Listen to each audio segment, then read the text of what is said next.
Jubilee hills లో చేతికి ఓటేస్తే హ్యాండ్ ఇస్తారు అన్నారు కేటీఆర్. తెలంగాణకి బీజేపీ ఒక్క రూపాయి కూడా పని చేయలేదని అన్నారు కేటీఆర్. హైదరాబాద్ అభివృద్ధి జరగాలంటే కారికి ఓటేయాలి అని అన్నారు.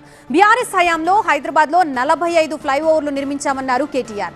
కారు కావాలో బుల్డోజర్ కావాలో ప్రజలే తేల్చుకోవాలన్నారు. జూబ్లీ హిల్స్ నుంచే బీఆర్ఎస్ జైత్ర యాత్ర ప్రారంభం కావాలి అన్నారు. మీకు కారు కావన్నా బుల్డోజర్ కావన్నా ఆలోచించుకునే సమయం ఇవాళ జూబ్లీ హిల్స్ ప్రజలకు వచ్చింది. ఓటు ఎటు పడాలి? కారు గుర్తే పొరపాటున మళ్ళీ హాత్ పార్టీ కొట్టేస్తే మళ్ళీ హాత్ ఇస్తారు.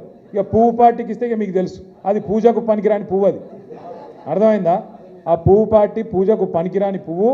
అది మన రాష్ట్రానికి పనికిరాని పార్టీ. అది ఎంత మాత్రం పనికిరాని పార్టీ. మనకు రూపాయి పని చేయలేవాడు, రేపు చెయ్యడు కూడా. అందుకే మళ్ళొక్కసారి హైదరాబాద్ ఉరకాలంటే, తెలంగాణ ముంగట పడాలంటే మళ్ళా కేసీఆర్ గారు ముఖ్యమంత్రి కావాలి. దానికి జూబ్లీ హిల్స్ నుంచే జైత్రయాత్ర మొదలు కావాలి. దోసాల లోపలనే ఏం జరిగినా జరుగుతుంది, ఏమైనా జరగచ్చు. అందుకే నేను అంటున్నా, మళ్ళా మనం వచ్చినాక మంచిగా పని చేసుకుందాం.